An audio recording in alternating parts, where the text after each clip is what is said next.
Close your eyes now, or leave them softly open to gaze at the ceiling as we begin a journey that starts not in the deep void of space, but right here on the solid, comforting ground of the Earth. Imagine that you have just stepped out of the back door of a quiet home somewhere in the rolling hills of the American countryside, where the city lights are far too distant to matter, and the only rhythm you hear is the slow, steady pulse of the turning world. It is a crisp evening in late autumn, perhaps October or November, when the air holds a clarity that makes every breath feel refreshing and pure. You can feel the coolness of the night brushing against your cheeks, a gentle reminder that the heat of the summer has finally drifted away, leaving behind a landscape that is ready to rest. You walk slowly across a wide expanse of lawn. The grass beneath your feet is cool and damp with the first touch of evening dew, and the scent in the air is unmistakable. It is the smell of dry, fallen leaves, of curing hay in distant fields, and the faint, woodsy aroma of old oak and maple trees that have stood guard over this land for generations. You find a perfect spot where the view of the horizon is unobstructed by rooftops or streetlights, and you spread out a thick, warm wool blanket upon the soft grass. The fabric is rough, but comforting against your fingertips, a texture that grounds you in the present moment. You lower yourself down, sitting first and looking out at the silhouette of the trees against the fading twilight before finally lying back. You pull the edges of the blanket up around your shoulders, tucked in against the chill, creating a cocoon of warmth while the cool air kisses your face. As you settle in, you allow your body to become heavy. Let the back of your head sink into the support of the earth. Let your shoulders drop away from your ears, releasing the tension of the day. Let your spine lengthen and flatten against the ground, and feel the solid, unmoving strength of the planet beneath you, holding you up so you do not need to hold yourself up anymore. There is a profound silence here in the country, a silence that is not empty, but full of soft and soothing sounds. You can hear the dry rustle of a few lingering leaves shifting in the breeze, the rhythmic chorus of crickets hidden in the tall grass, singing their ancient lullaby that has lulled humans to sleep for thousands of years. And perhaps, far off in the distance, the low rumble of a train passing through a valley, a sound that feels lonely yet comforting, a reminder that the world keeps turning, even while you pause to rest. Above you, the sky is transforming. The blue of the day has deepened into a rich royal indigo and is slowly fading into the velvet black of true night. This is not a frightening darkness, but a protective one, a heavy curtain drawn across the window of the world to allow us to sleep. As your eyes adjust to the dim light, you begin to notice that the canopy above is not empty. One by one, the stars are stepping forward like shy dancers entering a grand ballroom. First, the bright, steady glow of Jupiter or Venus appearing low on the horizon. Then the familiar geometry of the constellations tracing their stories across the dome of the heavens. You are looking up at the same sky that farmers and explorers and dreamers have looked up to for centuries from these very fields. The same sky that watched over the covered wagons moving west and the silent snows of deep winter. Breathe in deeply now, filling your lungs with the cool, crisp night air, tasting the oxygen that was made by the trees surrounding you. Hold it for a moment, and then release it slowly, watching your breath form a faint ghost of mist in the chill air before vanishing. With every exhale, you feel a little heavier, a little more sunk into the earth. The gravity of the planet is like a weighted blanket pressing you down into a state of total relaxation. Your gaze wanders upward, past the swaying branches of the trees, which reach up like dark fingers trying to touch the stars. You look past the lower atmosphere where the birds fly and into the deep ocean of space. The Milky Way, our own home galaxy, arches across the sky like a spilled river of diamond dust, a glowing band of light that reminds you that you are part of something vast and beautiful. But tonight, we are looking for something else, something further away, something that requires patience and quiet to see. You let your eyes drift away from the bright band of the Milky Way and toward the high autumn sky. You are looking for the great square of Pegasus, a large box of 4 moderately bright stars that serves as a window into the deeper universe. It takes a moment to find it, but there it is, a perfect square anchored in the high heavens. And from the top left corner of this square, you trace a line of stars stretching out to the left, 2 stars over and 2 stars up. You let your vision soften. You do not look directly at the spot, but slightly to the side, using your peripheral vision, which is more sensitive to the faint whispers of light in the dark. And there it is, a faint, fuzzy smudge of light, no bigger than the flame of a candle seen at a distance, a tiny oval of glowing haze that looks like a little cloud that has lost its way and drifted among the stars. It does not twinkle like the sharp points of the stars around it. It glows with a steady, soft luminescence, a ghostly thumbprint on the fabric of the night. This is not a star. This is not a nebula within our own galaxy. This is the Andromeda Galaxy. It is an island universe composed of 1 trillion stars, a swirling, majestic city of light that is 2.5 million light-years away from where you are lying in the grass. The light that is hitting your retina right now, that soft gray photon energy, began its journey 2.5 million years ago, before there were cities, before there were houses, before human beings walked the earth in the way we do now.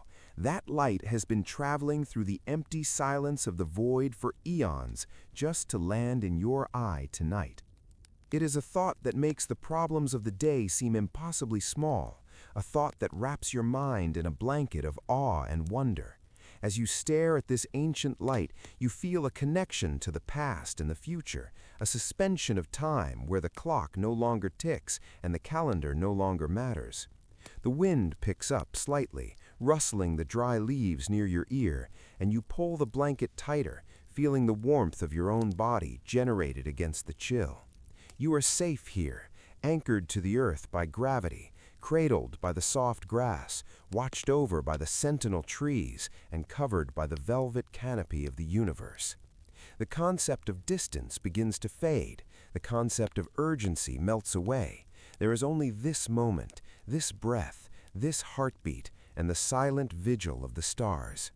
You imagine what it would be like to float up from the grass, to leave the weight of your body behind, and drift upward toward that faint little cloud, rising past the treetops, past the clouds, past the moon, gliding silently through the velvet darkness. But for now, your body is content to stay here, heavy and relaxed, sinking deeper into the sweet smell of the autumn earth.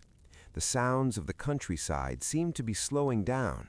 The crickets are finding a slower rhythm, the wind is whispering a softer song, and your eyelids are beginning to feel heavy, drawn down by the same gravity that holds the stars in their courses. You are preparing to leave the familiar sights of Earth behind, to let your mind travel where your body cannot, to cross the great dark ocean between the galaxies. But before we leave, take one last moment to appreciate the comfort of this place, the solid ground, the cool air, the smell of pine and soil, the feeling of being home. This is your launch pad, your safe harbor, the place you will return to when morning comes. But for now, the night belongs to you, and the stars are your roadmap. You take one more slow, deep breath, inhaling the peace of the night, and exhaling the last remnants of tension. You are completely at ease, completely at rest, ready to let go of the Earth and float into the embrace of the Andromeda Galaxy. The darkness behind your eyelids is just as vast as the sky above, a personal universe where dreams are born.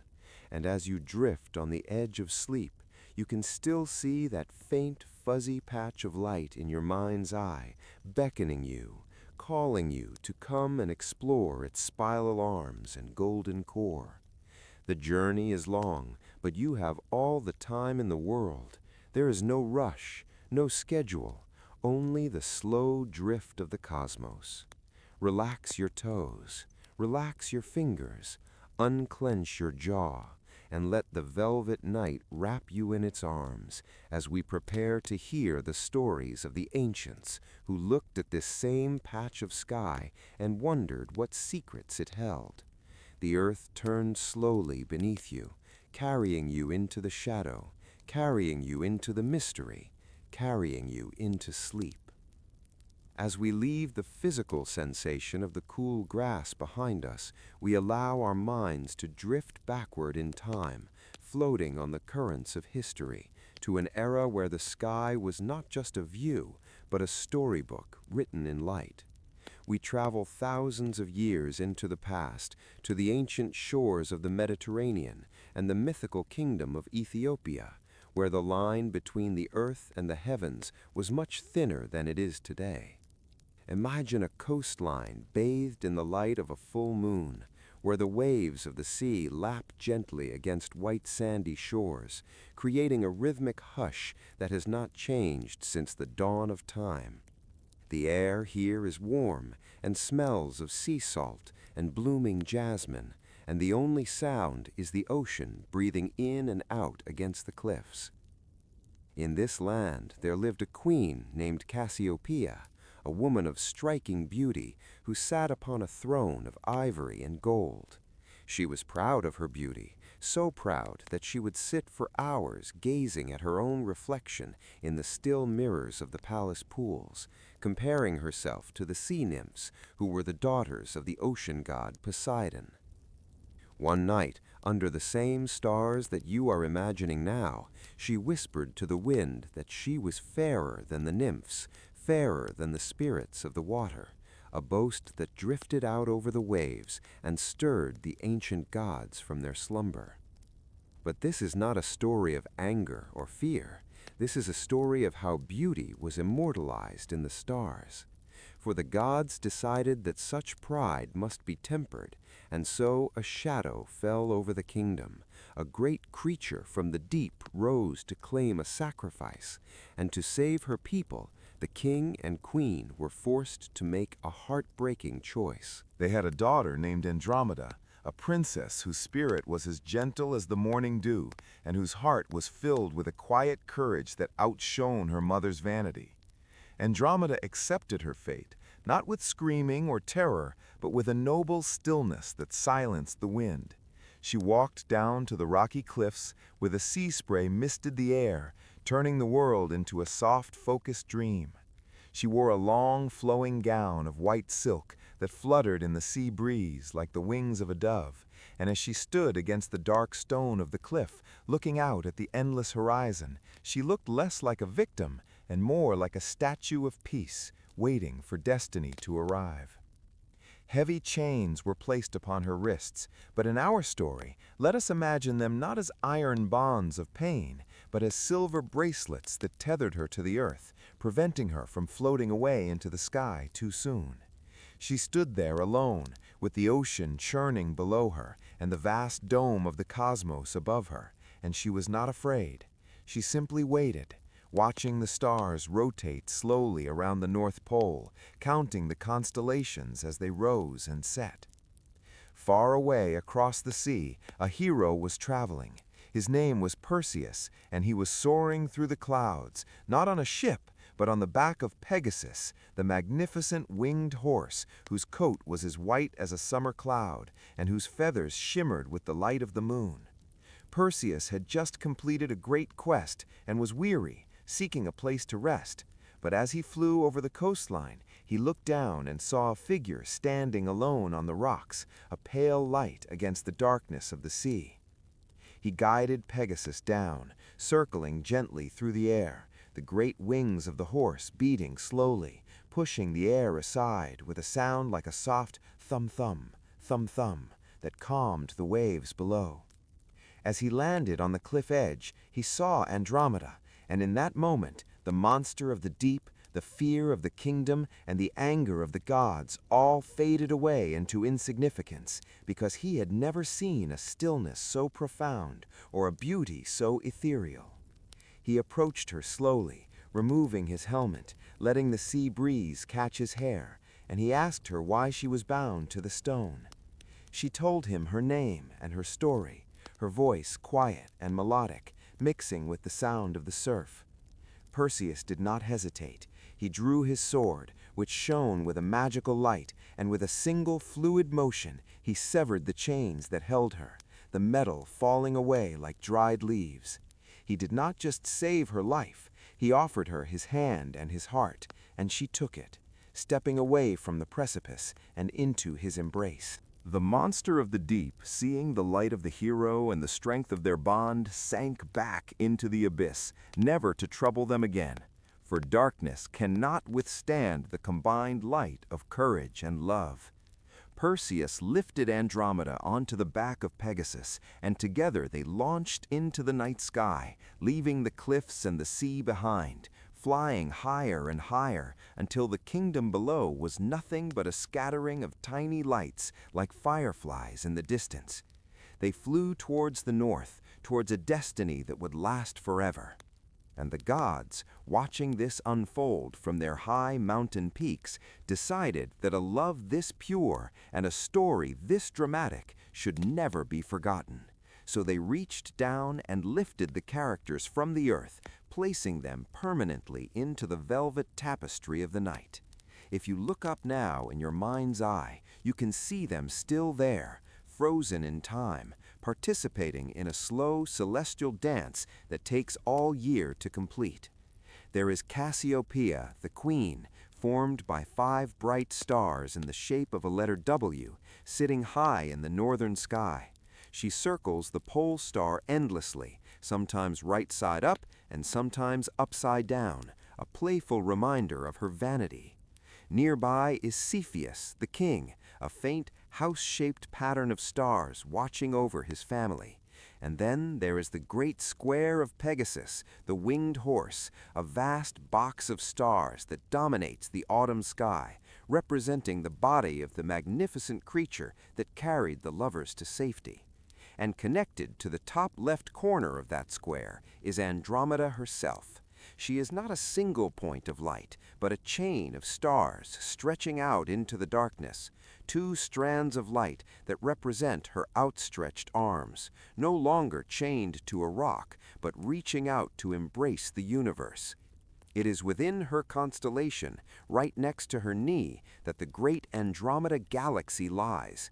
That little fuzzy patch of light we saw earlier is actually held within the boundaries of her figure, as if she is the keeper of the galaxy, the guardian of 1 trillion suns.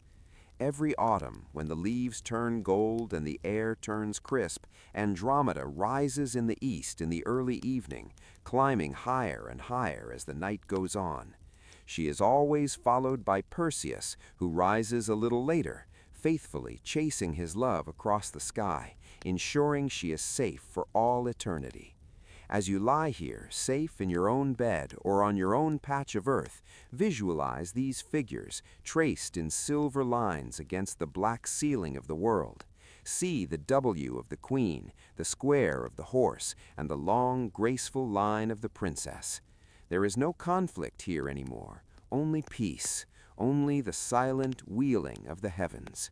The drama of the myth has ended, and what is left is a sense of order and beauty, a reminder that even in the face of monsters and angry gods, quiet courage and love can lift us up among the stars. The ocean that once threatened Andromeda is now just a lullaby. The chains are gone, and she floats freely in the sea of space, a queen of the night in her own right. Feel the relaxation that comes from knowing that these stories have been told for thousands of years, that millions of people before you have looked at these same stars and felt the same wonder. You are part of an unbroken chain of dreamers stretching back to the shepherds of ancient Greece and the sailors of old Phoenicia. The stars of Andromeda shine with a steady, comforting light, a light that says you are safe, you are watched over, and you can rest. Let the image of the white-winged horse carrying the lovers away fade slowly into the dark background of your mind. Let the W of Cassiopeia blur into a soft zigzag of light, and focus only on the feeling of floating, just like they did, weightless and free. The night sky is a gallery of art, and you are the sole visitor, drifting from one masterpiece to another, letting the beauty of the ancient world soothe your modern soul. The myth of Andromeda is not just a story of rescue, it is a story of transformation, of moving from a place of being stuck and bound to a place of flight and freedom. And as you breathe deeply now, you can feel that same transformation happening within you. The worries of the day are the chains falling away, and your breath is the winged horse carrying you up and away into the soft, peaceful realm of sleep. The stars are your companions, the silence is your guide, and the galaxy is your destination. Rest now in the knowledge that the chained maiden is chained no longer. She is free and she is beautiful, shining down on you with a benevolent gaze as we prepare to look even deeper into the patch of light she holds so dear, moving from the myth of the past to the discoveries of the astronomers who first saw her secret cloud. But for this moment, just float, just be, just dream, under the protective watch of the Princess of the Sky. From the mythical cliffs of ancient Greece, we allow our minds to drift further east and further forward in time, traveling across the Mediterranean Sea and over the dry, rolling dunes of the Arabian Peninsula, until we arrive in the ancient land of Persia during the 10th century, a time when the world was quiet and the night sky was the primary source of wonder and navigation for humanity. Imagine yourself standing in the middle of a vast, high desert plateau near the city of Isfahan, where the air is incredibly dry and thin, allowing the stars to shine with a brilliance that we can scarcely imagine today.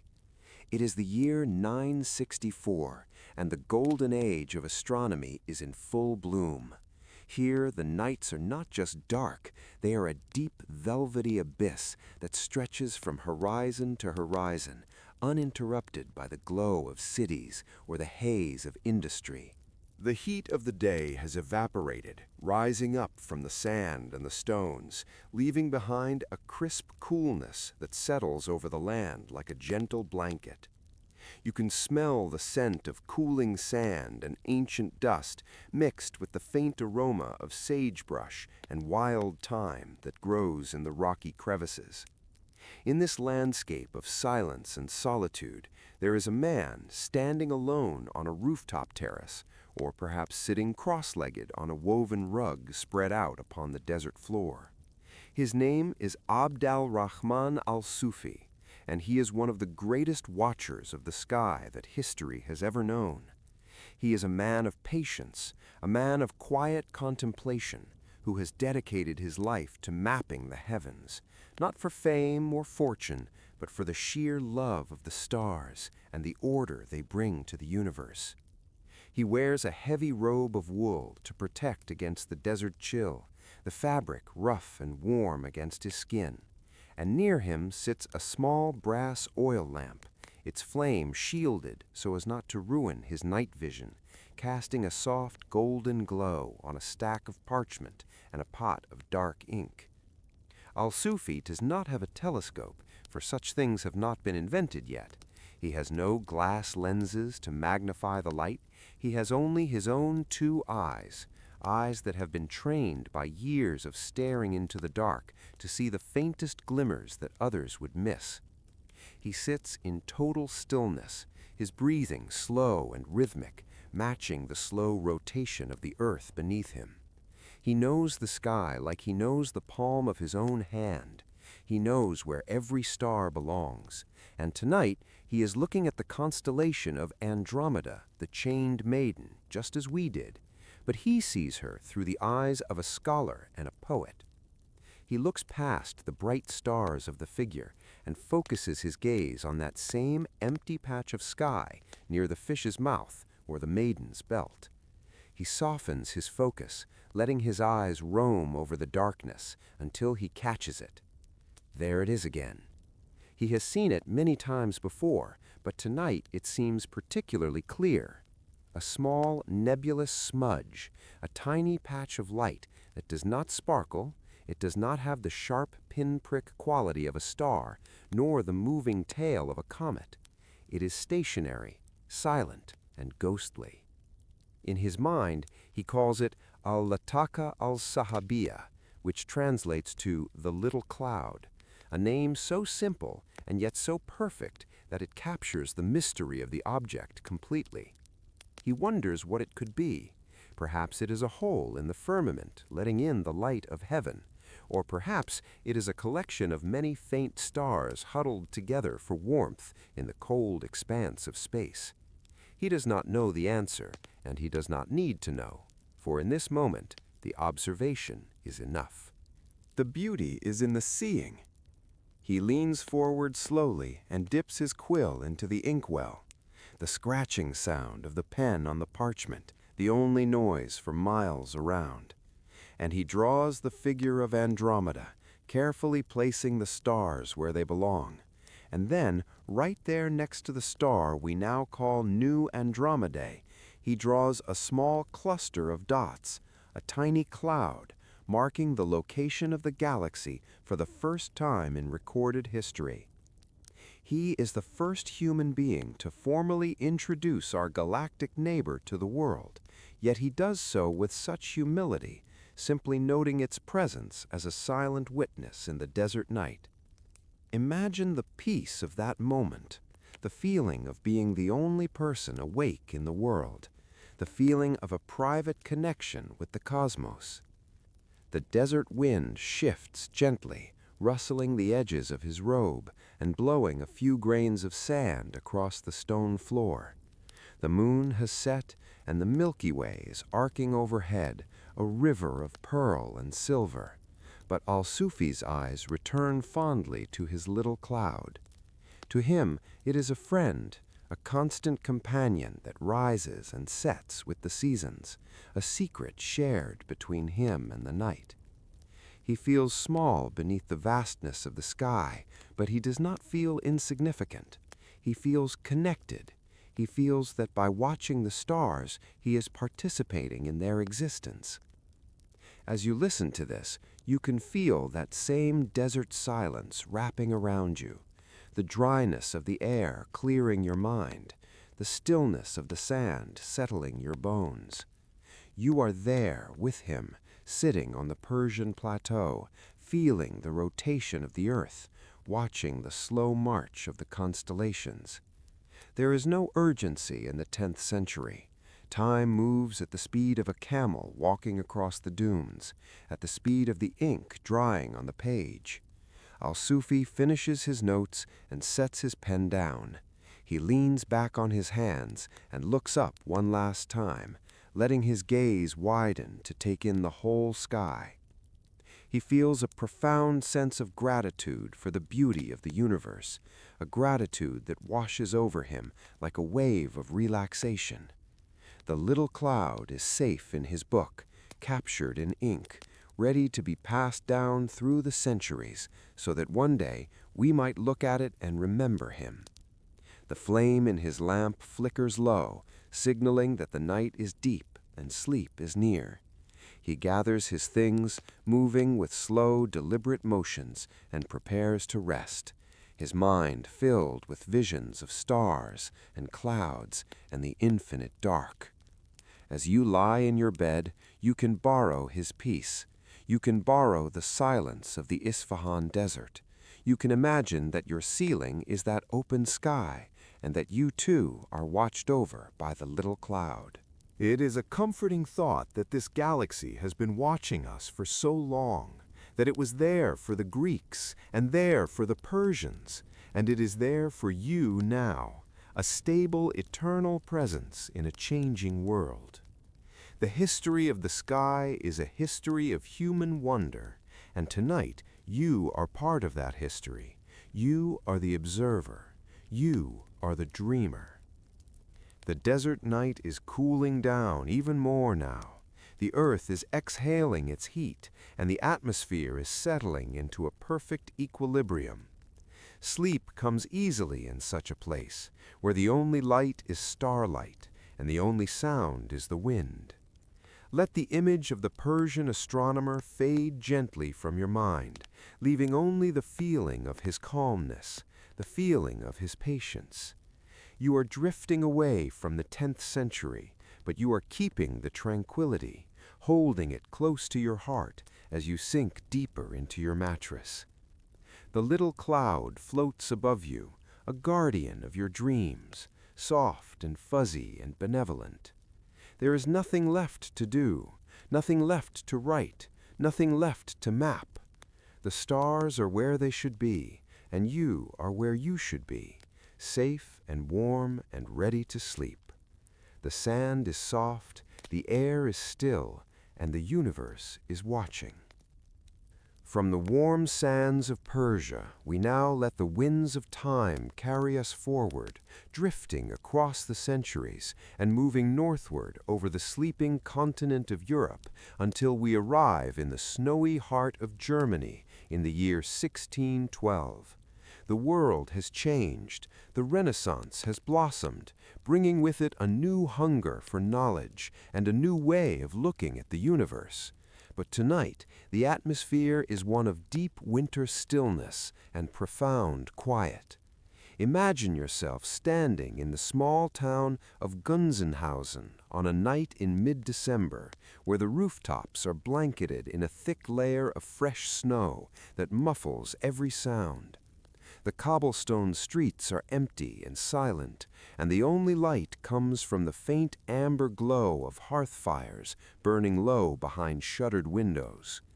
The air here is sharp and cold, a biting frost that nips at the nose but wakes the senses, carrying the scent of pine wood smoke and the clean, metallic smell of ice.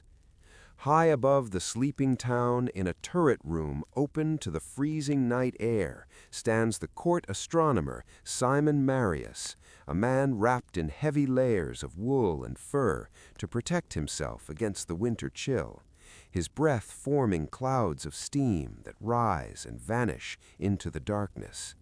He is not looking with his naked eye alone, for he holds in his hands a new invention, a device that has recently swept across Europe like a rumor of magic.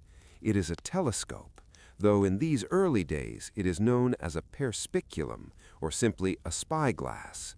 It is not the sleek metal instrument of the modern age. It is a humble tube made of pasteboard and leather, bound with glue and hope, holding within it two small pieces of glass that have been ground by hand. As you imagine holding this instrument, you can feel the texture of the worn leather beneath your fingers. You can feel the cold brass of the eyepiece pressing against your brow, and you can sense the weight of the glass. It is a tool that feels human, imperfect, and filled with potential.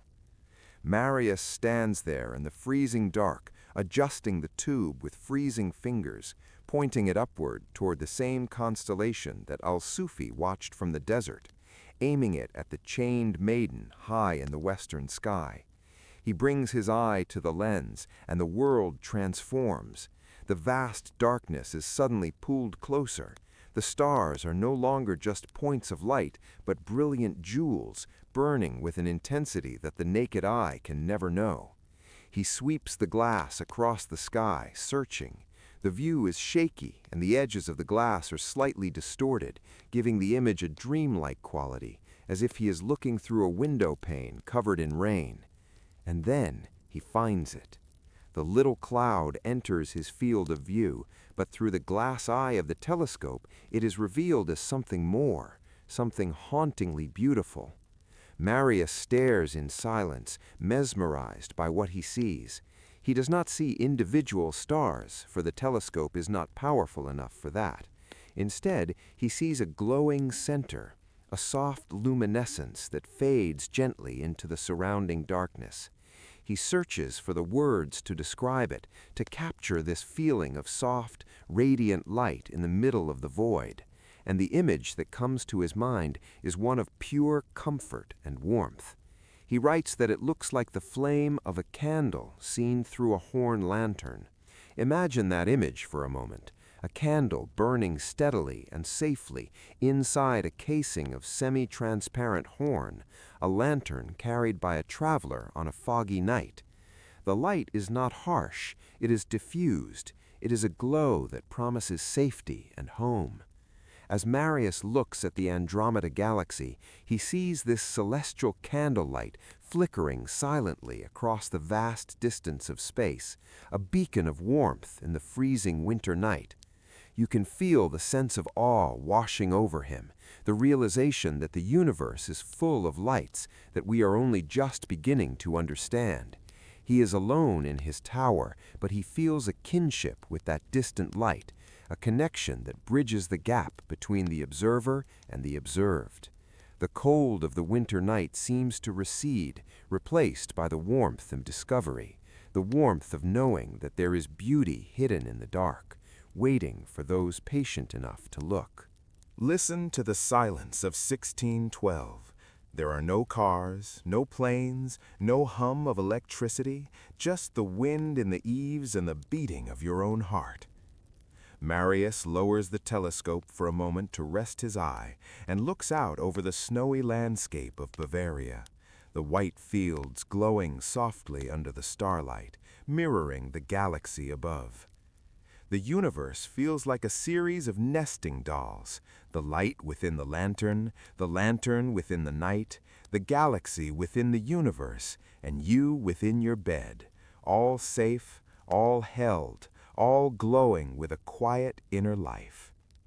You can imagine the smell of old parchment and ink in the room behind him, the smell of the leather tube, the smell of the cold winter air, a sensory tapestry that weaves you into the story. The telescope is a time machine, and tonight you have looked through it. You have seen the candlelight of Andromeda, just as Simon Marius did over 400 years ago. The light is soft and soothing. It does not demand your attention. It simply invites it, asking you to rest your eyes upon it and find peace.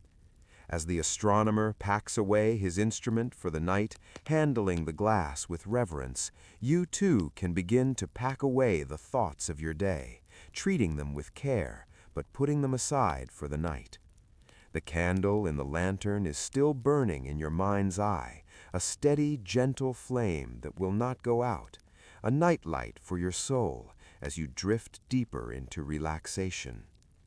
The snow is falling again outside the tower, large, soft flakes that spiral down to cover the tracks of the day, creating a clean, white slate for tomorrow. You are safe inside, protected from the cold, watching the snow fall in your imagination, watching the galaxy glow in your memory. The lens of the telescope has closed, but the vision remains, the feeling of looking into the deep past and finding a light that looks like home. Your breathing is slow and steady, like the flicker of that distant candle. Your body is heavy and warm, like the wool coat of the astronomer.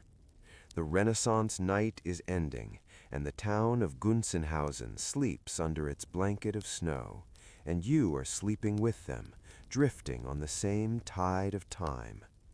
The glass eye has shown us that even in the deepest darkness there is a light that endures, a light that is soft and kind. Let that light guide you now.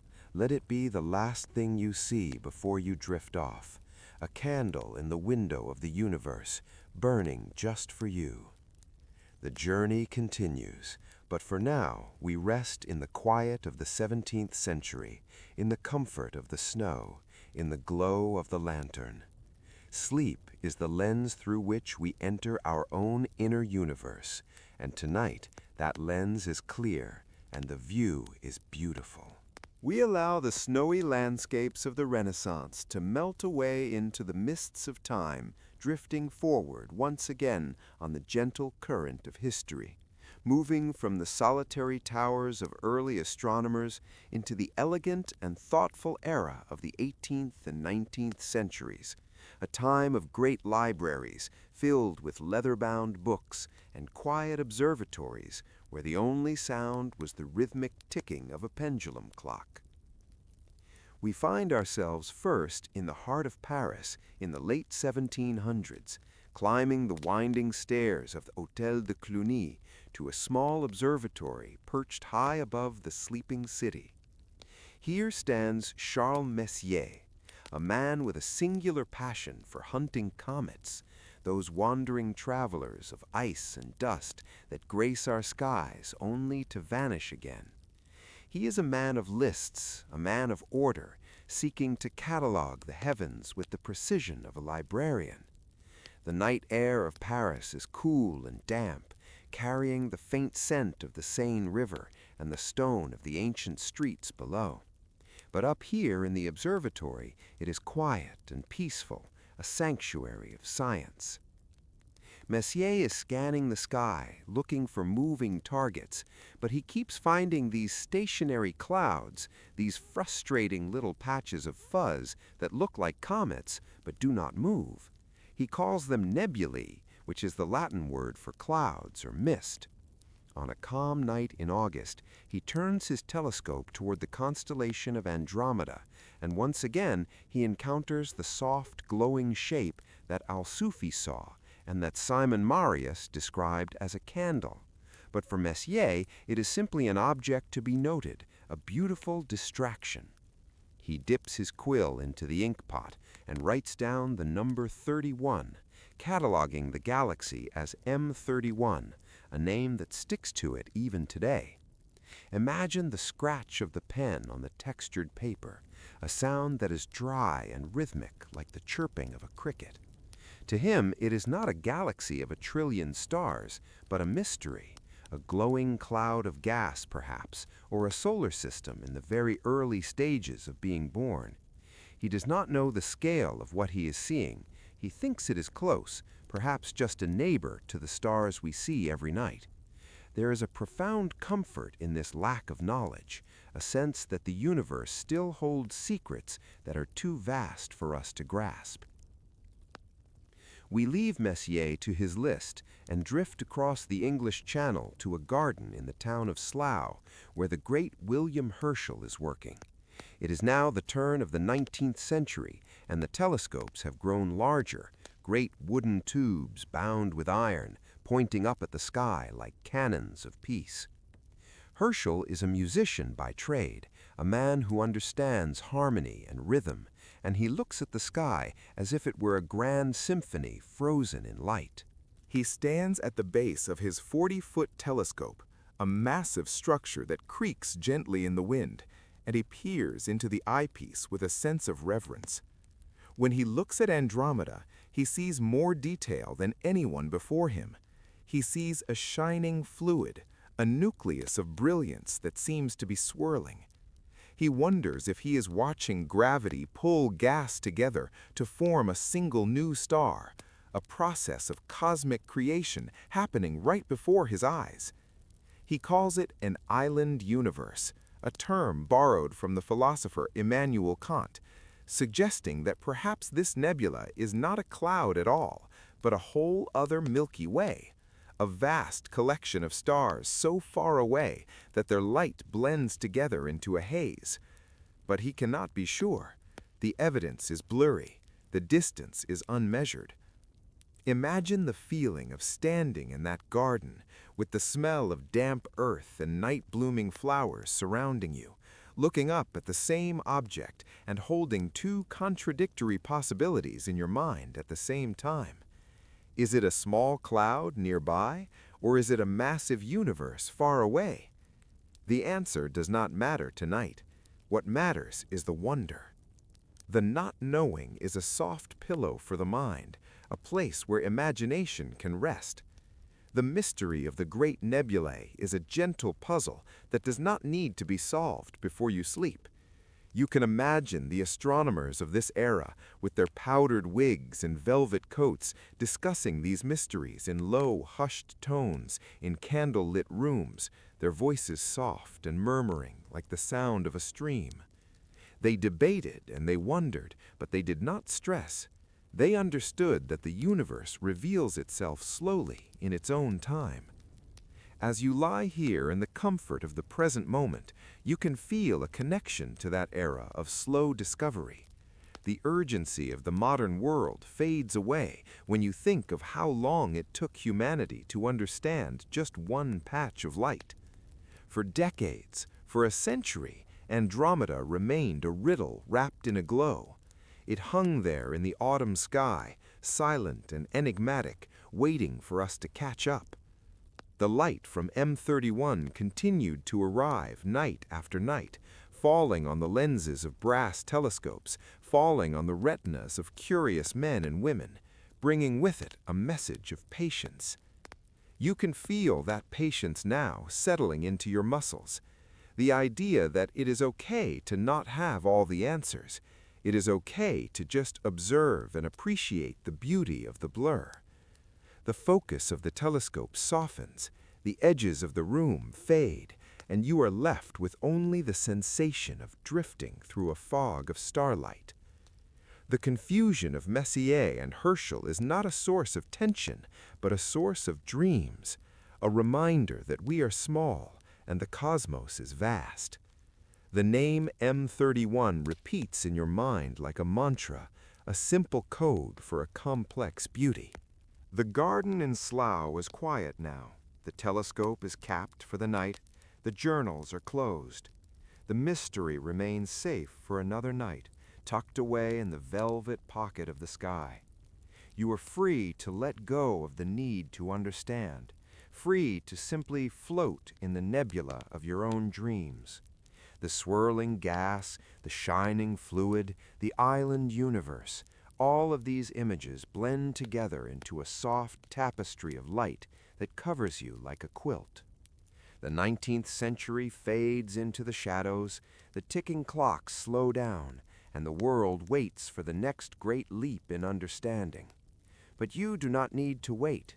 You are already there, drifting in the timeless space between knowledge and mystery, between waking and sleeping.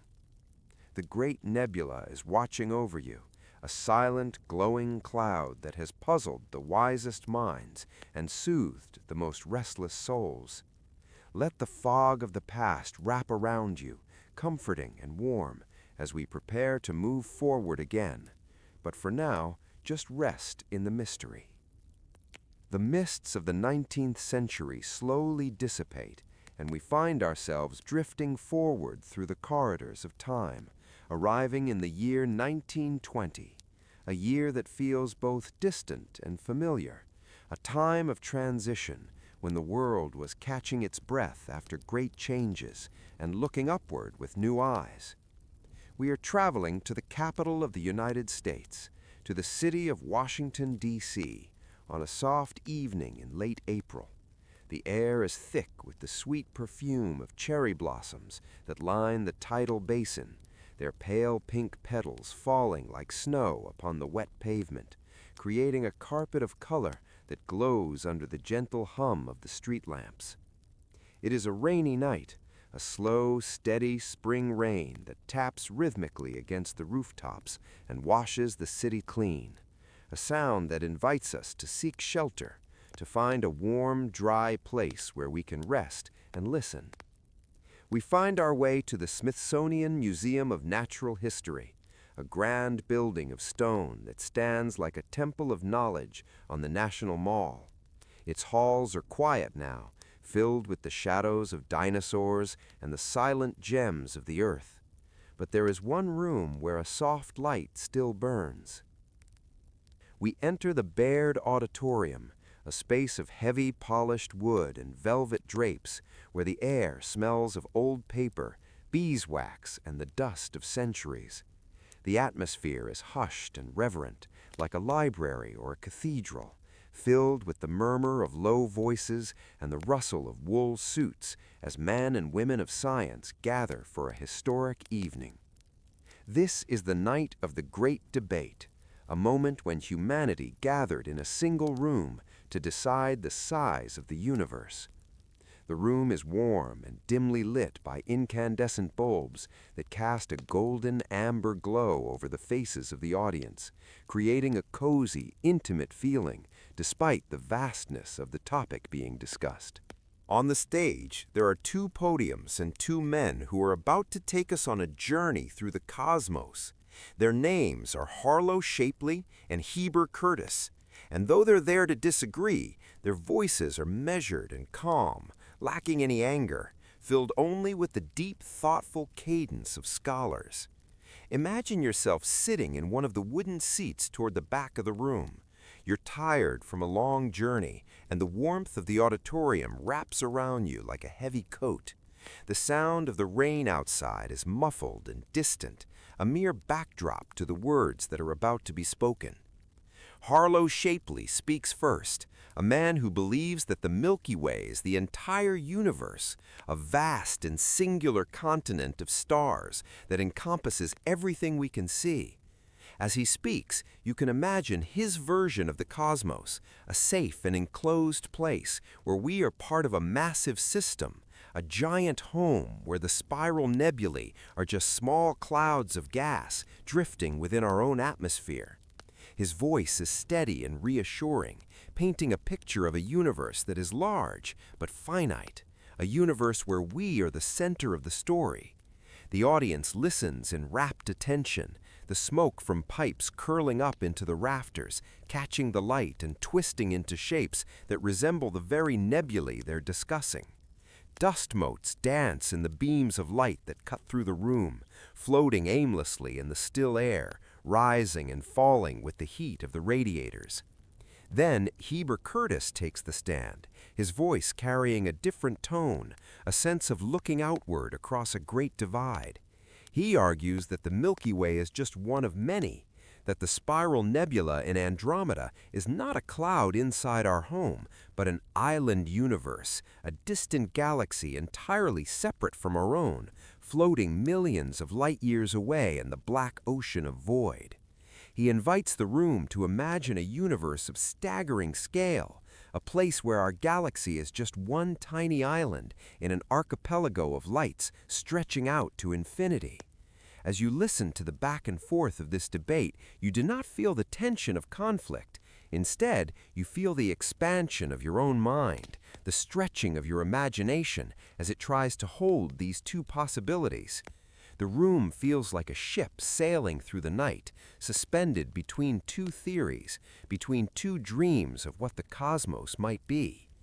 The wooden floorboards creak gently as someone shifts in their seat, a sound that is homey and grounding.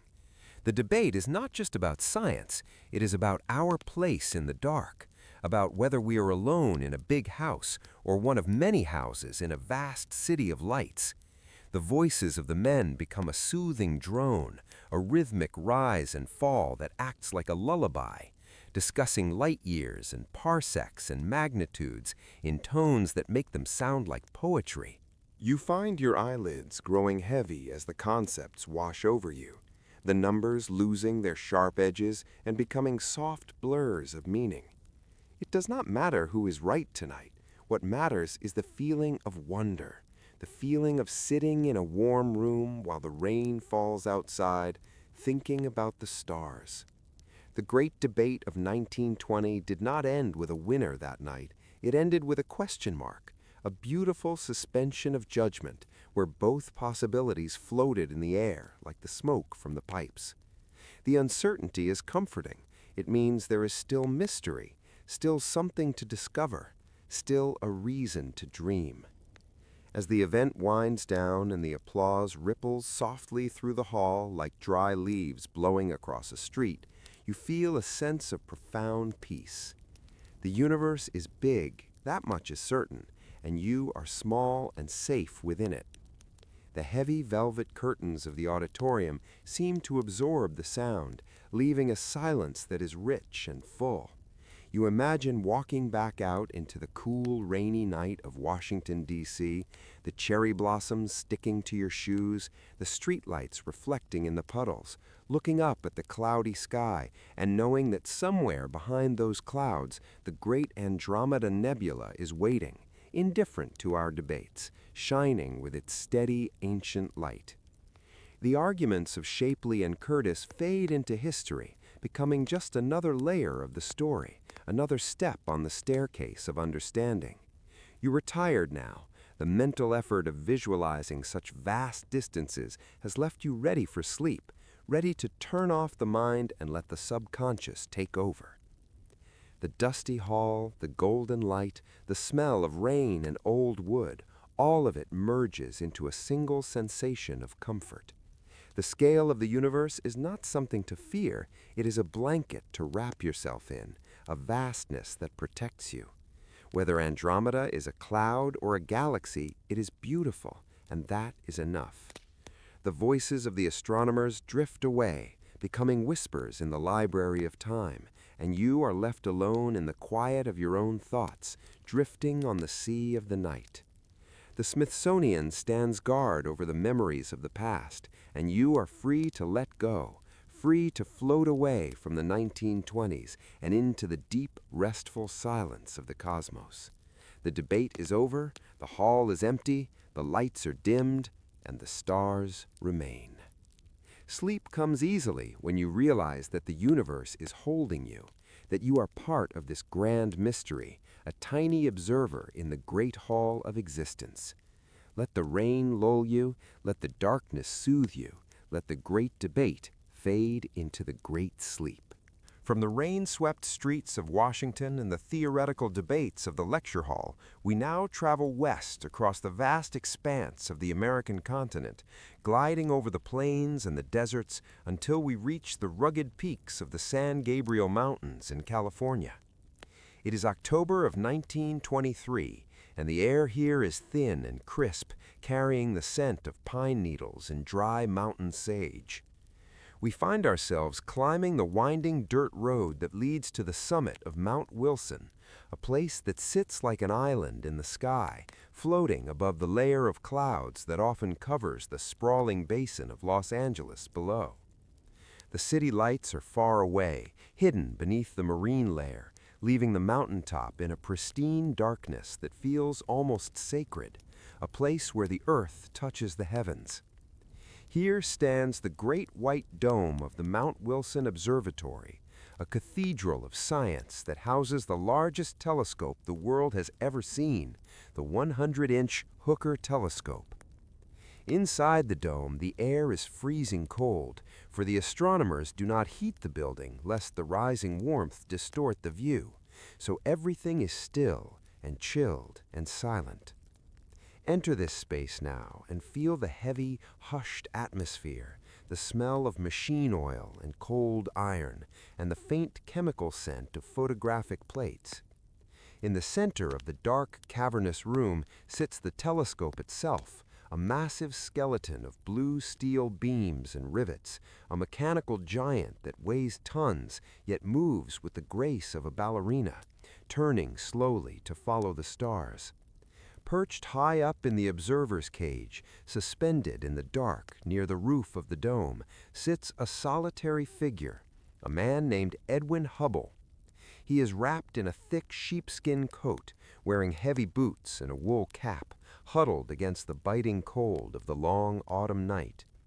He is a former soldier, a Rhodes Scholar, a man of discipline and patience, and tonight he is looking for answers in the heart of the Andromeda Nebula. He is not looking through the telescope with his eye for long periods. Instead, he is using the telescope as a camera, exposing a glass photographic plate to the faint light of the galaxy for hours at a time. Imagine the stillness of his vigil, He sits there in the precarious little cage, with a pipe clenched between his teeth, the smoke drifting lazily up into the darkness, his eye glued to a guide star to ensure the telescope moves perfectly in sync with the rotation of the Earth. The only sound is the rhythmic ticking of the mechanical clock drive, a steady thuck, thuck, thuck that measures out the seconds of the universe, and the occasional creak of the metal as the temperature drops. Below him, the floor of the observatory is a pool of shadow. Above him, the open slit of the dome reveals a strip of the universe, a river of stars flowing past. Hubble is tired. His body is numb from the cold, but his mind is sharp and focused.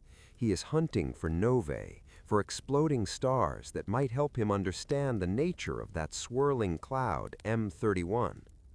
The hours drag on, slow and meditative, the kind of solitude that cleanses the soul, where there is no world, no war, no noise, only the man and the glass and the light. Finally, the exposure is finished, the shutter is closed, and the telescope is slewed back to its resting position with a low mechanical groan. Hubble descends from his perch, stiff and weary, carrying the precious glass plate like a holy relic. He retreats to the darkroom, a small warm sanctuary lit only by a dim red bulb, where the smell of developer fluid fills the air. He slides the glass plate into the chemical bath and watches as the image slowly emerges from the gray fog, the negative image of the sky appearing like magic. He sees the spiral arms of Andromeda, the dust lanes, the dense core, and then he sees it, a tiny black dot on the negative, a point of light where there was none before. At first, he thinks it is a nova, a star that has exploded, and he marks it with the letter N. But as he compares this plate with others from the nights before, studying the faint speck with a magnifying loupe, he realizes something that makes his heart skip a beat in the quiet room. The star is not exploding, it is pulsing. It is getting brighter and dimmer in a predictable rhythm, a heartbeat of light.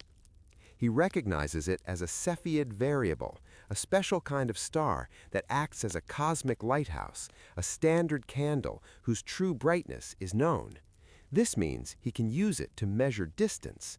He takes his pen, crosses out the letter N, and writes in bold, excited letters VAR for variable. In that quiet darkroom, under the soft red light, the universe has just exploded in size. He does the math in his head and realizes that for this star to be so faint and yet be a Cepheid, it cannot be inside the Milky Way. It must be impossibly far away, nearly 1 million parsecs, nearly 2.5 million light years.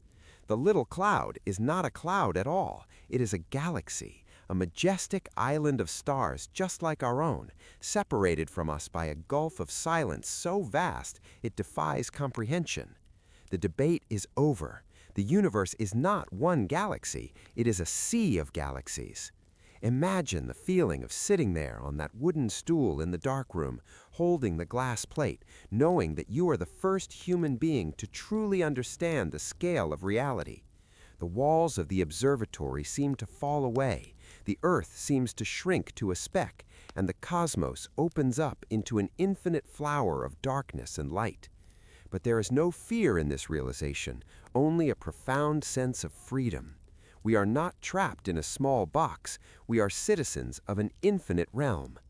Hubble steps back out into the night air, the cold wind hitting his face, and looks up at Andromeda again with his naked eye. It looks the same as it did to Al-Sufi, the same fuzzy patch, the same candlelight, but now he knows what it is. It is a sister, a distant mirror, a city of suns. The lights of Pasadena twinkle far below, unaware that their place in the universe has just shifted. But up here on the mountain, peace reigns supreme. The discovery is not a loud shout, it is a deep exhale, a relaxing of the mind into the truth. As you listen to this story, you can feel yourself standing next to him on the catwalk, breathing in the mountain air, feeling the solitude of the peaks. You are far above the noise of the world, far above the worries of daily life, floating in the sea of the night. The variable star V1 is pulsing in your mind, a slow, steady rhythm like a metronome for your sleep. Bright, then dim, bright, then dim, a lighthouse in the void guiding you toward rest.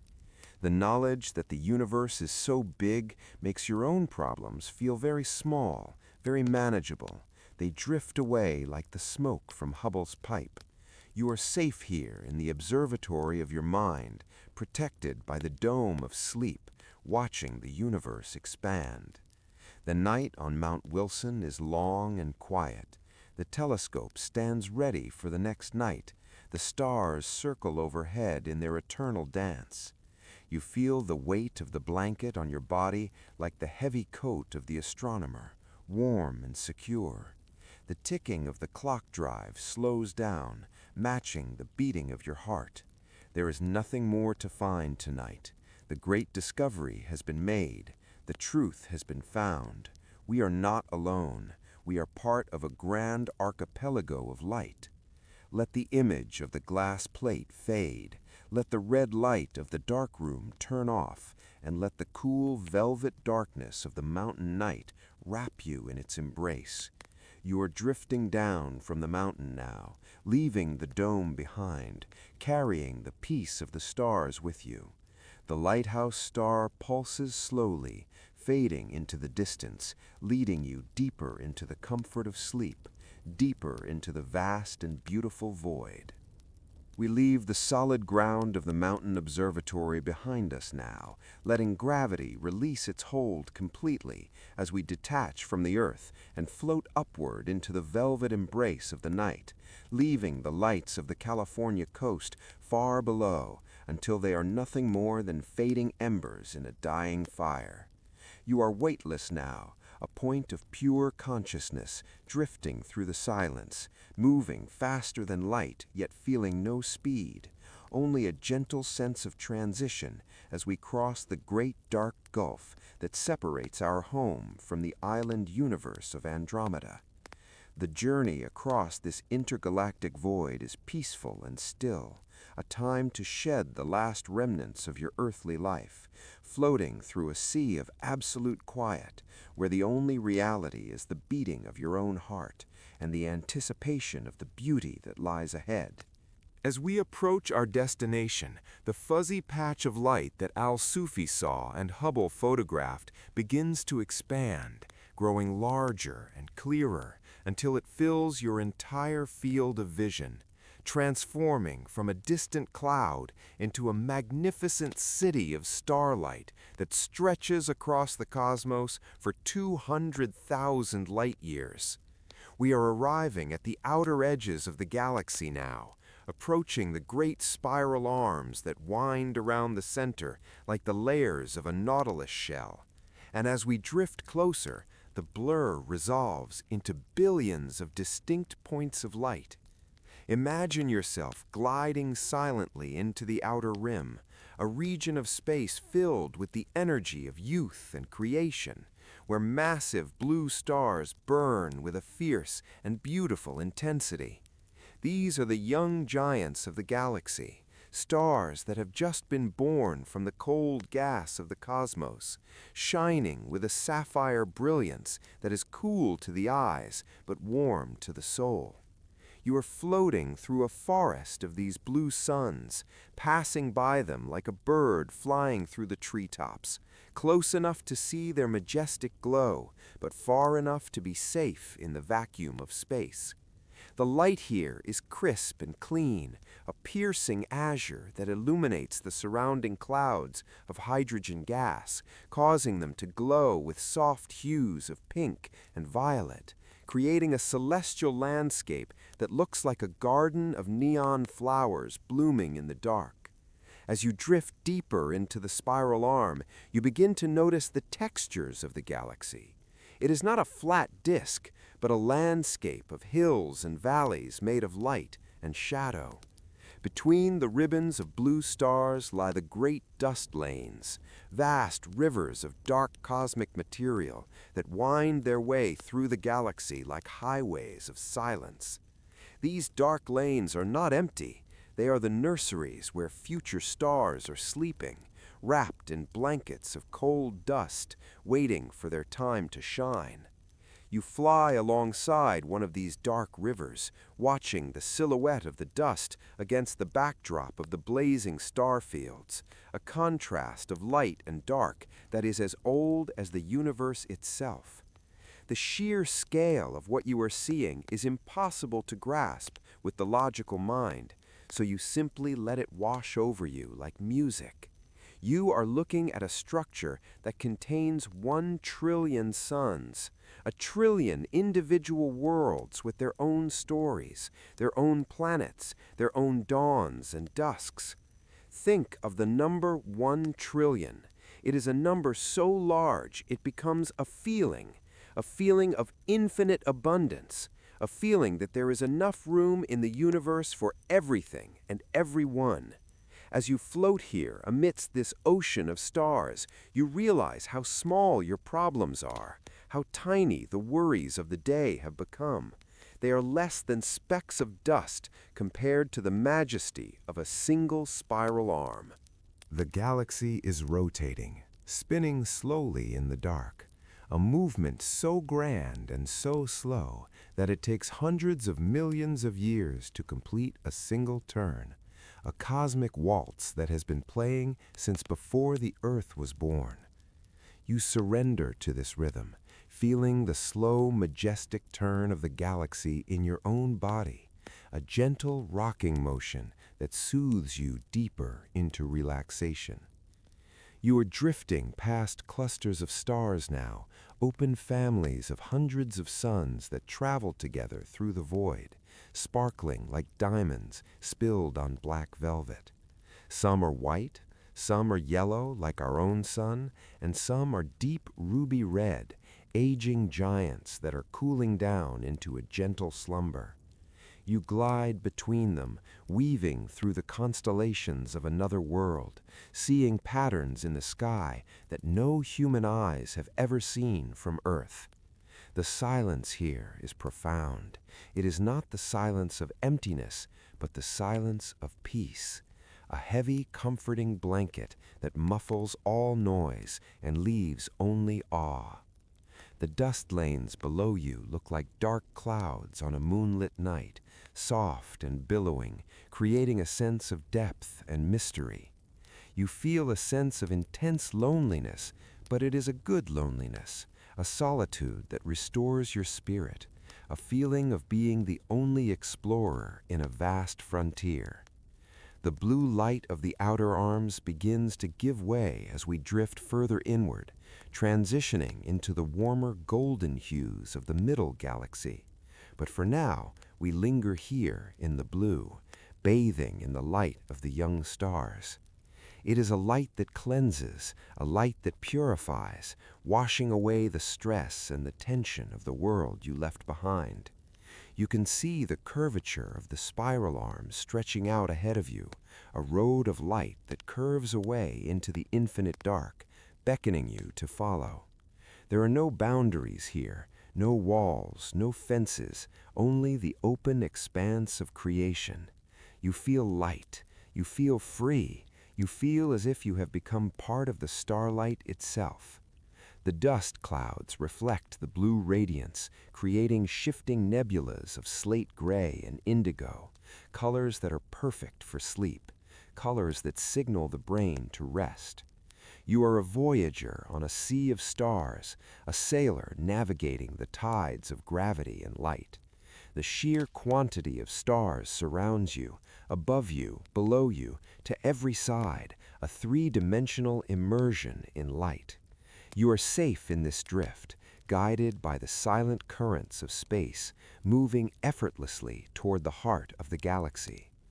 The visual beauty is overwhelming in the most gentle way, filling your mind with images of grandeur so there is no room left for anxious thoughts. You are flying through a painting, a masterpiece of physics and time. The cool blue glow recedes slightly as you pass through a dense patch of dust, the light filtering through the haze like sunlight through morning fog, creating shafts of radiance that pierce the darkness. It is a holy place, a sanctuary of the cosmos where the universe is busy being beautiful. You take a moment to hover there, suspended in the arm of the galaxy, looking back the way you came, seeing the spiral sweep behind you, a trail of stardust marking your path. You are a part of this. You are made of this same stardust, returning for a brief visit to the forge of creation. The peace of the trillion suns settles into your bones, a heavy golden weight of relaxation. The journey continues inward, but the sensation of flying through the outer arms remains with you. The feeling of the cool blue light, the dark rivers of dust, and the infinite silent dance of the spiral. You are drifting, floating, sleeping, carried by the galaxy, held by the stars, lost in the beautiful drift of the Andromeda night. We are leaving the cool blue grandeur of the spiral arms behind us now, drifting inward away from the scattered suburbs of the galaxy and moving steadily toward the great downtown of the universe, the magnificent central bulge where the history of Andromeda is written in light. As we glide through the void, the colors around us begin to shift and change, the piercing sapphire and diamond white of the young stars fading into the distance, replaced by a growing warmth, a soft and enveloping glow that starts as a pale yellow and deepens into a rich, resonant gold. You are entering the ancient heart of the galaxy, a place where the stars are older and wiser, massive red giants and orange suns that have been burning for billions of years, gathering together in a dense and glorious cluster. The space between the stars begins to shrink. Out in the spiral arms, the suns were lonely travelers, separated by vast distances of dark ocean.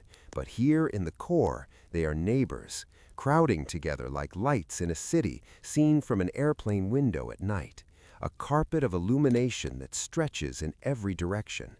Imagine flying into a cloud not of water vapor, but of golden mist, a fog of pure radiance where every droplet is a star. The light here is not harsh, it is diffused and omnidirectional, wrapping around you like a heavy amber blanket. It feels like coming inside from a cold winter night and standing in front of a roaring hearth, the visual warmth translating into a physical sensation of comfort that seeps into your muscles and melts away the last residues of tension. You are floating through the galactic bulge, a spherical swarm of billions of stars that orbit the center in random, intricate paths, buzzing like fireflies on a warm summer evening. The view is spectacular, a sky that is no longer black, but a deep glowing twilight, a cathedral of light where the ceiling is infinite and the walls are made of suns. And as we push deeper into this golden haze, we approach the very center of it all, the pivot point upon which the entire galaxy turns. Ahead of us lies the nucleus, the dense, bright ball of stars that marks the middle of the majestic city. And at the very center of that nucleus, hidden within the blinding glare of a million suns, lies the great secret, the supermassive black hole. But do not be afraid. For in our story tonight, this object is not a monster that devours, it is a mother that holds. It is the great anchor of gravity that keeps the trillion stars of Andromeda from drifting away into the lonely dark. Think of it as the heavy lead weight at the bottom of a fishing net, keeping everything grounded, or the strong, silent post in the center of a carousel. It is a singularity of pure peace, a point of infinite density where time itself slows down and stops, a place of eternal rest. As you drift closer to this gravitational heart, you can feel its influence, not as a pull, but as a hug, a gentle pressure that weighs you down, making your eyelids feel heavy and your body feel pleasantly sinking. This is the sleep center of the galaxy, the dark, quiet room at the center of the house of light. The black hole is millions of times the mass of our sun, yet it sits there in perfect silence, a statue of gravity dominating the chaos, bringing order to the motion of the stars. It whispers to the galaxy, telling the stars to dance, telling the gas to swirl, telling the universe to breathe. You hover there in the safety of the golden core, looking into the heart of the darkness and finding it strangely comforting. It is the ultimate stillness, the eye of the storm where nothing moves and nothing changes, a symbol of the deep, dreamless sleep you are about to enter. The golden light of the surrounding stars reflects off the accretion disk, creating a halo of glory around the shadow, a celestial eye watching over the cosmos. You realize that without this heavy, dark center, the beautiful galaxy would fly apart. It is the darkness that allows the light to exist, the gravity that allows the dance to happen. You feel a profound connection to this center, feeling your own center of gravity settling low in your body, anchoring you to your bed, just as the black hole anchors the stars. The swirling motion of the core is hypnotic, a slow golden whirlpool that drains away your thoughts, drains away your worries, spiraling them down into the nothingness, leaving you empty and light and free. The noise of the universe is silenced here, drowned out by the sheer weight of the presence of the core. You are safe in the middle of the biggest city in the cosmos, protected by a wall of 1 billion stars, held by the strongest hand in nature. The light is incredibly bright, but your eyes are closed now in your imagination, so it just registers as a warm orange glow behind your eyelids, the color of a setting sun, the color of candlelight, the color of home. You can imagine the slow ticking of time in this place, a time that moves so slowly it is almost standing still, one rotation taking an eternity. There is no rush in the core. The stars here have nowhere to go. They have arrived at their destination and are content to simply circle the center forever. You too have arrived at your destination, the center of your night, the center of your rest. You allow the gravity of the sleep center to pull you down, down through the layers of the mattress, down through the floor, down into the deep supportive energy of the earth. The supermassive heart of Andromeda beats in a rhythm that matches your own, slow and steady, thump, thump, thump, thump. The golden fog wraps you up, cocooning you in a layer of safety, shielding you from the cold void outside. You are no longer drifting through space. You are resting in the sanctuary, the holy of holies, the luminous heart. It is a place of balance, where light and dark meet and make a truce, where motion and stillness become the same thing.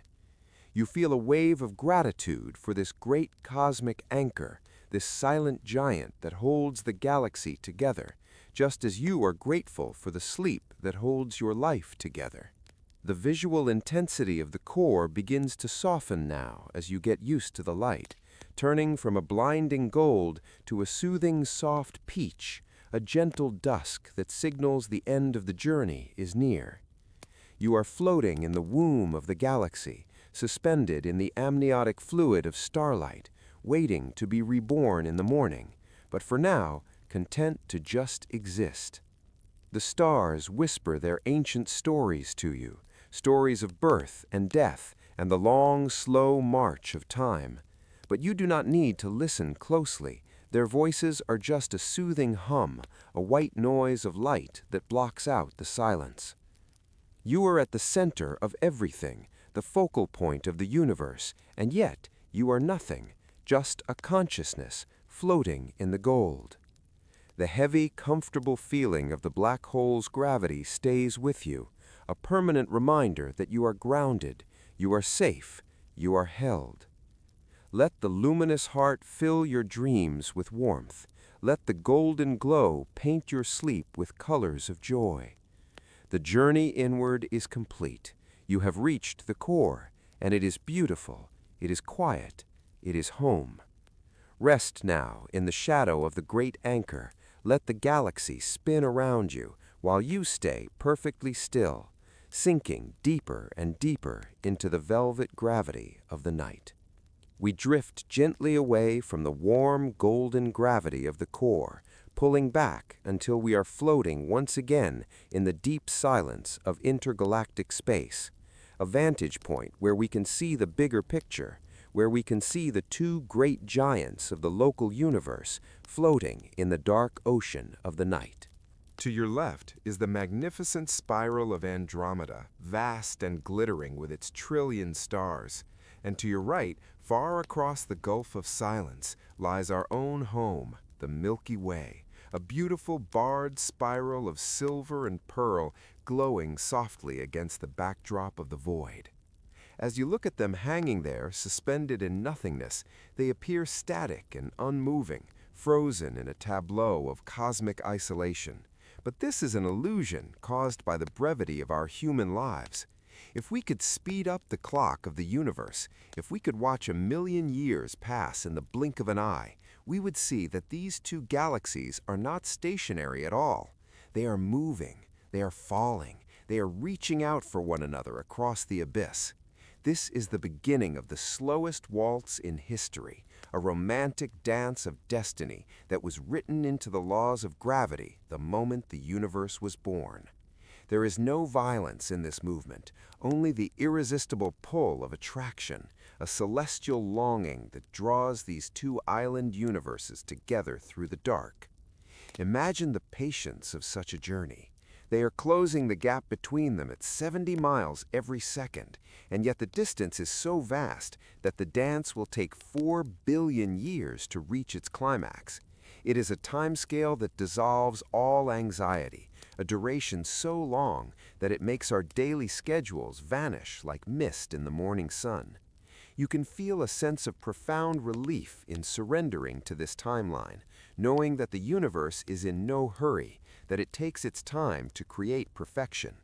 Imagine yourself standing on the surface of a future Earth, standing on a quiet hillside on a summer night 4 billion years from now.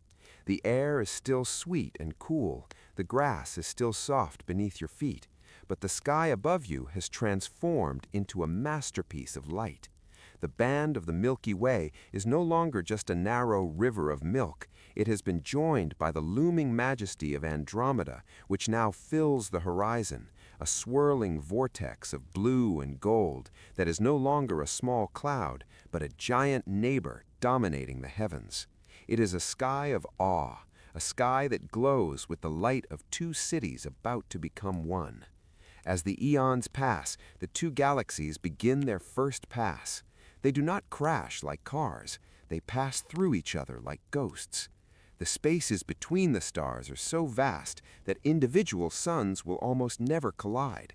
Instead, they will glide past one another in a graceful silence, their gravity pulling at each other's edges, stretching out long, beautiful streamers of stars that look like arms reaching out for a hug. These represent the tidal tails, the visual evidence of their embrace, creating patterns in the sky that look like spilled cream swirling into dark coffee. It is a chaotic beauty, a rearrangement of the furniture of the cosmos. Gravity acts as the choreographer of this dance, slowing them down, turning them around, bringing them back together for a second pass and then a third, each time drawing them closer, each time blending their stars more thoroughly. The blue stars of Andromeda mix with the yellow stars of the Milky Way. The dust lanes merge to create new nurseries for new stars, a revitalization of the cosmos born from the union of two ancient souls. Scientists have given this future galaxy a name that sounds like a lullaby. They call it Milkomeda. It is a word that feels soft on the tongue, a word that signifies marriage and unity. Think of the peace of that final state after the dance is over, after the waltz has spun itself out. The two spirals will settle down into a single, massive, elliptical galaxy, a giant ball of light that shines with a steady, eternal glow. The spiral arms will be gone, replaced by a smooth, calm halo of stars that will drift through the universe for the rest of time. As you lie in your bed tonight, you are part of this story. You are living in the early opening measures of the symphony, the part where the dancers are just making eye contact from across the room. There is something deeply comforting about this inevitability, knowing that the future is not a path to destruction, but a path to union. The universe tends toward connection. Gravity is just love on a cosmic scale, pulling things together, holding them close, refusing to let them be alone.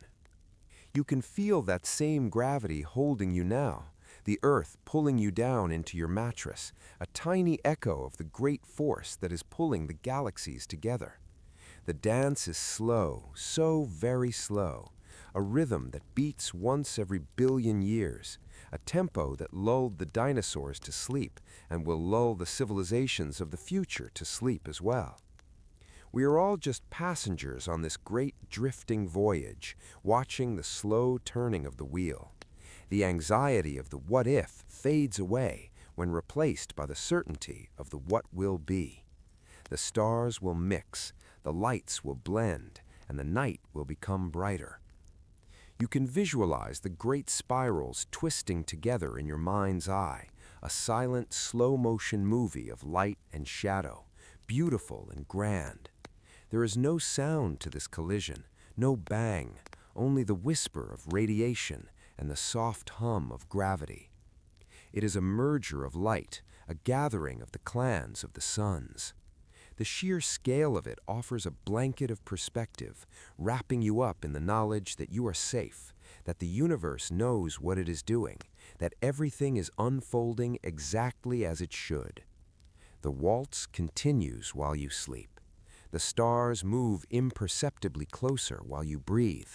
The destiny of the Milky Way is secure. Let your mind drift forward to that quiet future night, basking in the glow of Milkomeda, feeling the light of a trillion suns washing over you. The past is a dream, the future is a dream, and in between them is this peaceful moment of rest. The galaxies are dancing for you, performing their silent ballet to help you relax, to help you let go. Round and round they go, slower and slower, until they finally come to rest as one. And you too are coming to rest, your thoughts slowing down, your breathing deepening, joining the great slow rhythm of the cosmos. The waltz is eternal, the music is silence, and the dancers are stars. Sleep now in the arms of the future, in the embrace of the galaxy that is yet to be. We have spent our journey looking upward from the earth and traveling inward toward the core. But now let us try one final and profound shift in perspective. Let us imagine that we have completed the crossing of the great void and that we have arrived safely within the spiral arms of the Andromeda Galaxy itself. Imagine that we are descending now, not toward Earth, but toward a quiet, undiscovered planet, orbiting a gentle yellow star, located in one of the outer ribbons of Andromeda, a world that is distant and strange, yet comforting and familiar in its peacefulness. You touch down softly on the surface of this world, stepping out onto a landscape that is bathed in the light of starlight. The ground beneath your feet is covered in a soft, moss-like vegetation that glows with a faint silver luminescence, springing back gently with every step you take, like a plush carpet designed for rest. The air here is clean and cool, smelling faintly of exotic spices and sweet rain, a scent that opens your lungs and calms your mind instantly. You find a comfortable place to sit, perhaps on a smooth, weathered stone that still holds the warmth of the day's sun, or perhaps you lie back directly on the silver moss, letting the alien gravity cradle you, pulling you down with the same loving force that holds you to the earth. You look up at the sky, and for a moment, you feel a sense of disorientation, A pleasant confusion, for the constellations you know are gone. There is no Big Dipper to point the way north, no Orion standing guard in the winter sky, no Cassiopeia sitting on her throne. The stars here are different, arranged in new patterns, new geometries of light that tell stories we have never heard, stories of heroes and creatures that belong to this galaxy alone. The sky is richer here, filled with the dense star fields of the Andromeda disk, a ceiling of diamonds that seems to hang lower and brighter than it does back home. But you are not looking for the new constellations tonight. You are looking for something specific. You are looking for home. You let your gaze wander across the vast dark ocean of the sky, scanning the horizon, looking past the local stars, looking out into the deep intergalactic night. And then you find it. Low in the sky, perhaps near the zenith, or resting just above a range of dark purple mountains, hangs a faint fuzzy spiral of light. It is a beautiful object, a swirling pinwheel of pearl and blue, glowing softly against the black velvet of space. It looks small, no bigger than a coin held at arm's length, fragile and floating in the emptiness. This is not a nebula. This is not a random cloud. This is the Milky Way. This is us. Take a deep breath and let that realization sink into your bones. Let it settle in your chest as a feeling of profound awe. You are looking at your own home from the outside, seeing it as a visitor sees it, seeing it as a complete and whole object. From this distance, 2.5 million light-years away, the Milky Way appears serene and silent, a perfect island of light in the dark. Think about what is contained within that tiny spiral of light. Every human being who has ever lived is inside that little cloud. Every king and queen, every war and peace treaty, every skyscraper and every cottage, every ocean and every desert, it is all there, compressed into a single beautiful object of art. From this vantage point, the noise of the earth is silenced. The borders on the maps are invisible. The politics and the struggles are too small to be seen. There is only the glow. There is only the light. You feel a sudden wave of peace wash over you, a realization that your problems, which seemed so large when you were standing in the middle of them, are invisible from here. They do not register on the scale of the universe. The stress of your day, the deadlines, the worries, they are all dissolved by the distance, lost in the vast, quiet gap between the galaxies. You feel a sense of isolation, but it is not a lonely feeling.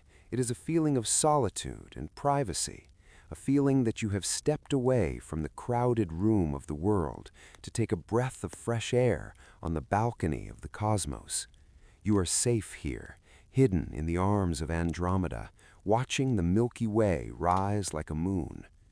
You wonder if there is someone else standing on a planet in that distant spiral, looking back at you right now, looking at the Andromeda Galaxy in their sky, and wondering if anyone is looking back. It is a beautiful thought, an invisible line of sight connecting two dreamers across the void, a bridge of consciousness spanning 2.5 million years of time. The light you are seeing from the Milky Way left home when humans were just beginning to walk upright, traveling through the silence for eons to reach your eyes on this distant world. You are looking at the past, and the past is beautiful.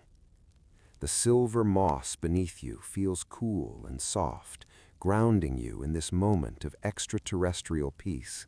The wind on this planet whispers in a language you do not understand, but the tone is unmistakable.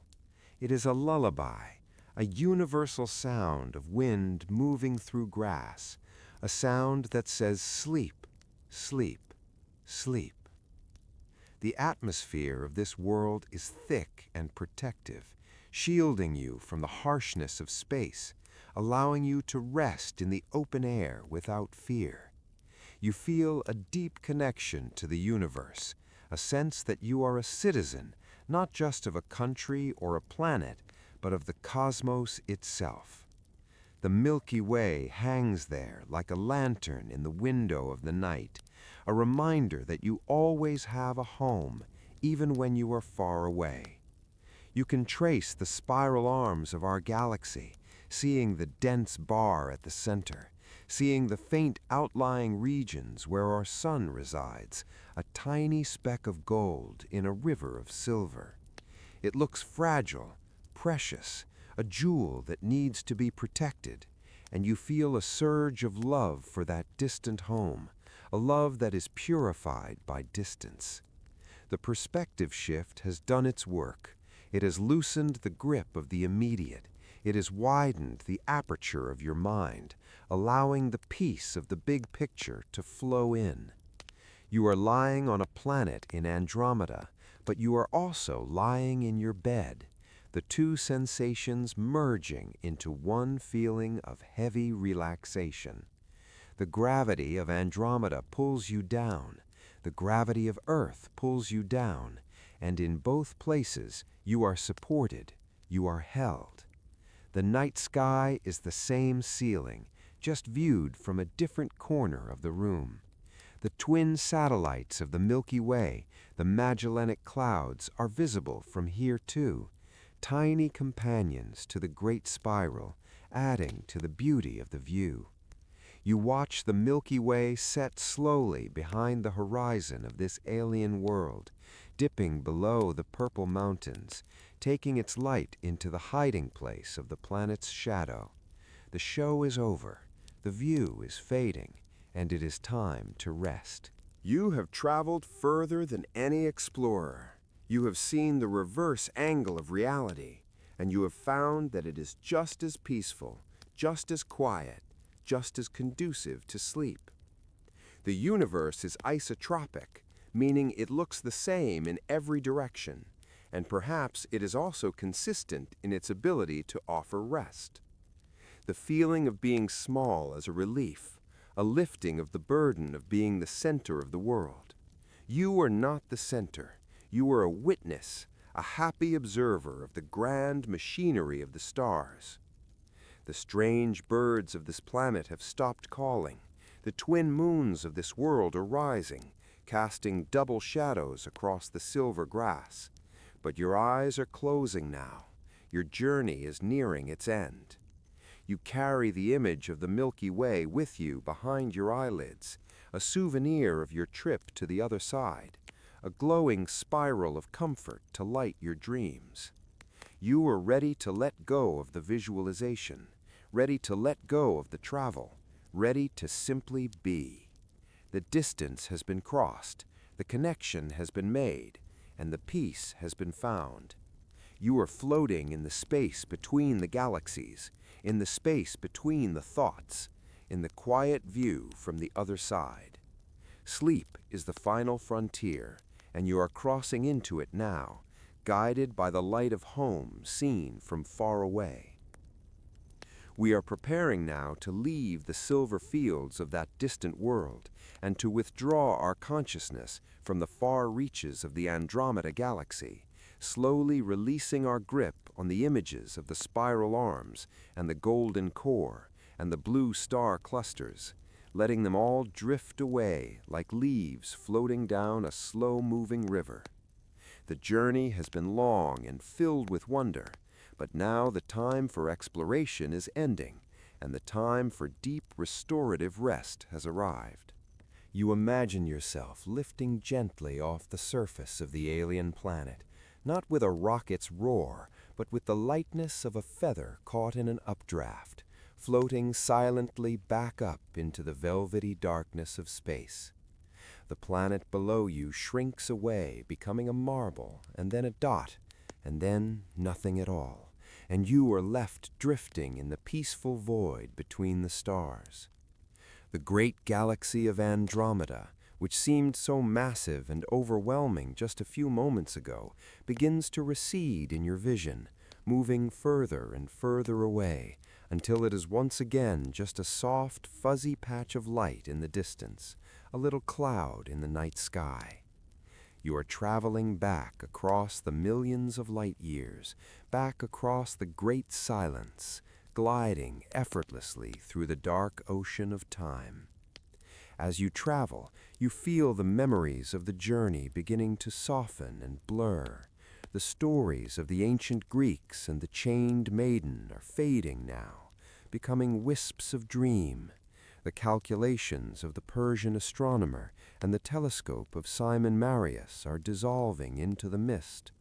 The debates of the 20th century and the discoveries of Hubble are quietly packing themselves away into the archives of the night.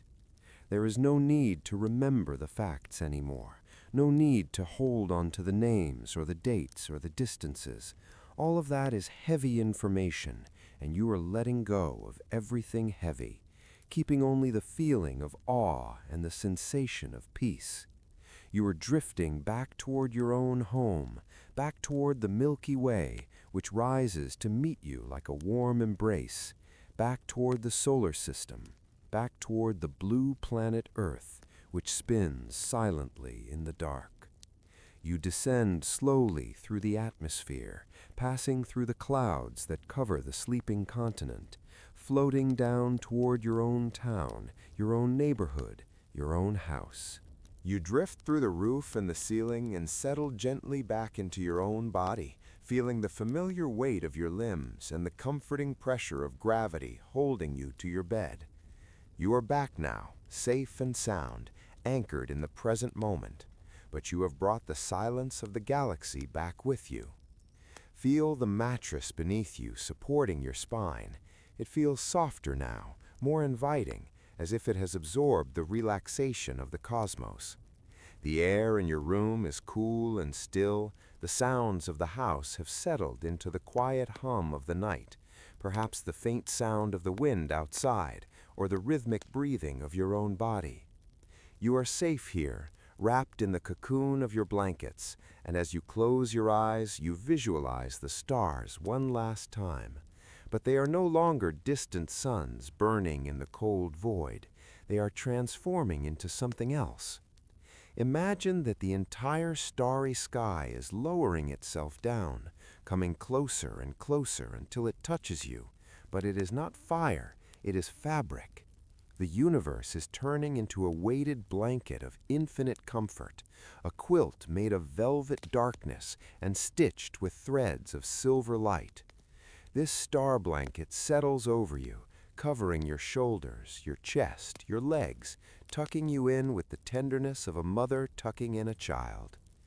The darkness is not empty, it is rich and warm and thick, a substance that fills the room and cushions your mind. You feel a profound sense of release as the last bits of tension leave your body, flowing out of your fingertips and your toes, draining away into the earth. Your breathing has become so slow, so shallow, so rhythmic, rising and falling like the slow tides of the cosmic ocean. Inhale the peace of the night, exhale the worries of the day. Inhale the silence of the void, exhale the noise of the world. The Andromeda Galaxy is still there, floating high above the roof, watching over you like a guardian angel. But you do not need to look at it anymore. It will be there tomorrow and for billions of years to come. Your job now is simply to let go, to surrender to the pull of sleep, which is stronger than the gravity of any black hole. You feel yourself sinking deeper, past the level of thought, past the level of dreaming, down into the deep, dark waters of unconsciousness. The images in your mind are fading to black. The little cloud, the spiral arms, the glowing core, they all dissolve into a soothing gray and then into a peaceful black. It is the infinite night, the night that has existed since before the Big Bang, the night that holds all things in its embrace. You are part of this night. You are made of the same atoms as the stars, and you are returning to the source of all rest. The concept of time disappears completely. There is no tomorrow, no yesterday, only this eternal now, this moment of perfect stillness. Your eyelids are sealed shut, heavy with the dust of dreams, and your body feels like it is floating on a cloud of soft nebula gas. The stars are humming a low-frequency lullaby, a vibration that resonates in your bones and tells your muscles to turn off, tells your nerves to quiet down. You are safe, you are loved, you are protected by the vastness of the universe. Nothing can disturb you here in this sanctuary of sleep. The journey is over, the ship has docked, the explorer has returned home. You are fading now, fading into the comfort, fading into the warmth, fading into the silence. The blanket of stars is heavy and warm, pressing you down, down, down. The world of humans is far away. The world of deadlines and schedules has ceased to exist. There is only the rhythm of your heart and the velvet touch of the night. You are drifting on a sea of tranquility, a dark, calm ocean where the waves rock you gently to sleep. Every cell in your body is thanking you for this rest, repairing itself, recharging in the glow of the inner darkness. The infinite night stretches out in every direction, a landscape of peace that has no horizon. You are small, you are a tiny speck of consciousness, and that is a relief. It is a joy to be small and to be held by something so big. The last thoughts are drifting away like smoke in the wind, losing their shape, losing their meaning. Andromeda, Galaxy, sleep, peace. The words float by and disappear. You are sinking into the mattress, sinking into the pillow, becoming one with the bed, becoming one with the dark. It is a delicious feeling, a feeling of total surrender, of giving up control and letting the night take over. The stars are watching, the moon is watching, the galaxy is watching, and they all whisper the same thing. Rest now, sleep now, let go. The darkness is a friend, a soft curtain that has been drawn to shut out the light. You are fading, drifting, floating, sinking. The infinite night is here, and it is beautiful. Good night to the stars, good night to the clouds, good night to the galaxies. Good night to the history, good night to the future, good night to yourself. Deep sleep is rising up to meet you, a warm tide washing over your mind. You are gone now, gone into the safe harbor of dreams, gone into the infinite soothing black. Sleep, sleep, sleep.